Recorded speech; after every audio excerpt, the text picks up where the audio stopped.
Thursday, January 29th edition of the Carolina Weather Video. I'm meteorologist Matthew East here with you. Let's begin this morning with a look at the Appalachian Ski Mountain Web Camera. Tell you what, some fantastic ski conditions at all the resorts across the region. It's one of the snow groomers out there on the snow, and it's just really mid-season powder type of conditions at many of the resorts. Temperature 29 currently there, Blowing Rock near Appalachian, and all these ski resort areas featuring excellent ski conditions. If your plans over the next couple of days take you up that way, again, kind of pristine mid-season ski conditions to be found. All right, temperatures this morning: 20 in Boone, 26 degrees in Charlotte and Columbia, 27 in Myrtle Beach, Wilmington, a pretty cold 22, 24 in Raleigh and Fayetteville. Grab those coats as you head out the door this morning. We do have a cold front nearing our area from the west. That's moving through parts of the Ohio and the Tennessee Valley regions. Clouds fanning out ahead of that. We'll have some of those clouds overhead at times today, but not a lot of precipitation. Let me show you how this kind of unfolds for us. Again, quiet now on the radar imagery. Some snow up in parts of Michigan, and then a band of some rain from portions of Ohio down into Kentucky and Tennessee through southeastern Indiana, and then there into northern parts of Mississippi as well. But again, this system, you notice the main low pressure up there in the Great Lakes region, and there's a ton of dry air that this cold front is encountering. These are 5 a.m. hour dew points, and you have a lot of teens for dew points across our immediate region. 14 the dew point there in Greensboro, up in Washington, D.C., the dew point 10, 12 in Cleveland. So that's a lot of dry air that's going to be working on that precipitation. So what we will see is maybe a couple of sprinkles this afternoon. That's going to be about it, though. Mainly just some clouds with that front as it whirls through the region. Here's your high temperatures across the region today. Not too bad, upper 40s and lower 50s. Cool high pressure building in behind that front. That's going to give us a couple of pretty nice, albeit relatively cool weather days for Friday and Saturday. Here's your Friday high temperatures out there across the region. Saturday pretty similar, although clouds begin to increase Saturday afternoon. Your Saturday high is still looking, again, pretty good out there, mid and upper 40s in many spots. Now, I'll show you the detailed modeling in just a second, but here's the idea. The next system rolls in later Sunday into Sunday night. The European, at this point, basically the coldest model with the handling of the system, and even that has the footprint of snow basically off to the north of the non-mountain Carolina areas. It's close, and I'll show you how close, or I'll discuss how close with you coming up here in just a second.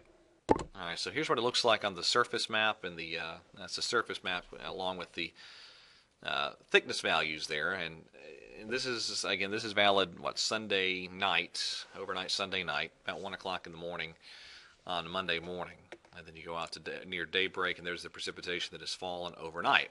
Now you look at 850 millibar temperatures, and it's right there. That's your freezing line, down to roughly I-40 as the precip is rolling in, and it kind of hovers there, even moves a little bit further south during the night.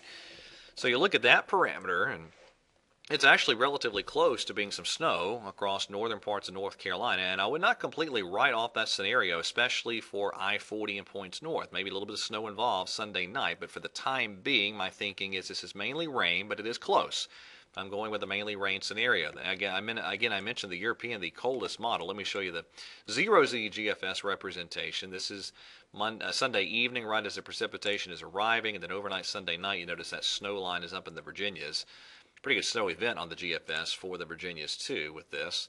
And then as the system pulls away Monday, you notice a few flurries trying to work in on the back side across parts of North Carolina. But that's about it.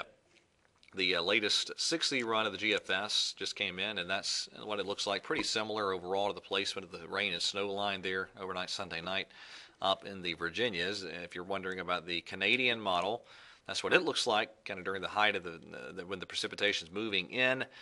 That's really when it's at its coldest across the Carolinas. The mountains seeing some wintry precip. Outside of that, it's liquid on the Canadian model. That's what the Canadian model then looks like overnight. A lot of precip on the Canadian model, but you notice that 850 millibar freezing line way up in the Virginias.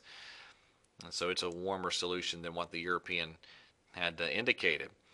Now, speaking of the European model, let me go out to right here. Yeah, this is Wednesday of next week when the European tries to pop another little system And then following that system, a big blast of Arctic air on the European model by the end of next week. That's valid next Friday morning. That's brutally cold Arctic air.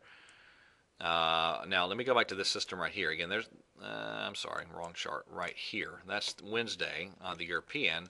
The GFS, at least on the 0Z run, I have not seen the 6Z out to this point, but at least on the 0Z run, it kept all that precipitation on the GFS suppressed off to the south of us.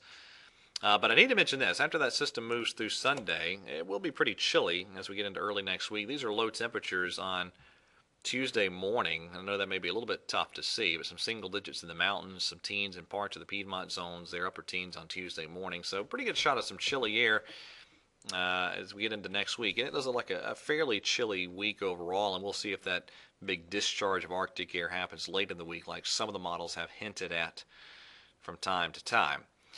Okay, let's end it there. That's it for today's edition of the video. Everybody have a wonderful day, and God bless.